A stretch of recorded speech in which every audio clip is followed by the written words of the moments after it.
સમાચાર નર્મદાથી કે જ્યાં સિઝનમાં પહેલીવાર નર્મદા ડેમના 23 દરવાજા ખોલવામાં આવ્યા છે। ઉપરવાસમાંથી 5,30,291 ક્યુસેક પાણીની આવક નોંધાઈ રહી છે। હાલ નર્મદા ડેમની સપાટી 135.93 મીટર પર પહોંચી ચૂકી છે। નર્મદા ડેમની મહત્તમ સપાટી 138.68 મીટર પર છે અને નર્મદા ડેમની સપાટીમાં 24 કલાકમાં 40 સેન્ટીમીટર જેટલો વધારો નોંધી શકાયો છે। નર્મદા ડેમના 23 ગેટ 2.5 મીટર સુધી ખોલી દેવાયા, જ્યાં પહેલીવાર 23 ગેટ એકસાથે ખોલાયા છે।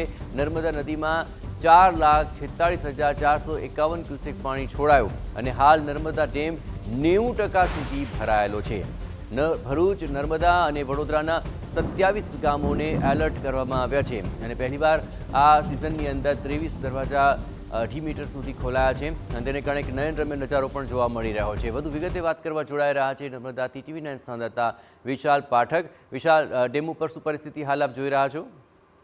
જી જય નર્મદા ડેમ છે તેમાં અત્યારે પાણીની આવક ખૂબ થઈ રહી છે। ઉપરવાસમાં વરસાદ છે અને ઉપરવાસના જે ડેમો છે, બે ડેમ ઇન્દિરા સાગર અને ઓમકારેશ્વર ડેમમાંથી પણ પાણી છોડવામાં આવી રહ્યું છે, જેને કારણે જ આ પાણીની આવક થઈ રહી છે। અને પાણીની આવક થતાં ગઈકાલે 15 દરવાજા ખોલ્યા હતા અને ગઈકાલે રાતથી જ લગભગ 8 કે 9 વાગ્યાના સુમારેથી 23 દરવાજા ખોલી અને નદીમાં પાણી છોડવામાં આવી રહ્યું છે। 4.5 લાખ ક્યુસેક પાણી અત્યારે નર્મદા નદીમાં છોડવામાં આવી રહ્યું છે, જેને કારણે નદી કાંઠાના જે ગામો છે તેને અત્યારે એલર્ટ મોડ પર મૂકી દેવામાં આવ્યા છે। આભાર વિશાલ, તમામ ગતિવિધિઓ પર આપ નજર રાખતા રહેજો। તો નીચાણવાળા તમામ વિસ્તારોને પહેલેથી જ એલર્ટ કરી દેવાયા છે અને જેમ જેમ પાણીનો આવરો વધી રહ્યો છે તેમ તેમ મોટા પ્રમાણમાં પાણીનો જાવક કરાવવાની પણ ફરજ પડી રહી છે અને તેને જ કારણે નીચાણવાળા વિસ્તારોની અંદર નદી કાંઠાના જે વિસ્તારો છે, ગામો છે, તેમને સતર્ક કરવામાં આવ્યા છે। કાંઠા વિસ્તારોમાં કોઈ પણ પ્રકારની અવરજવર ન થાય તે માટે પણ તાકીદ કરવામાં આવી છે।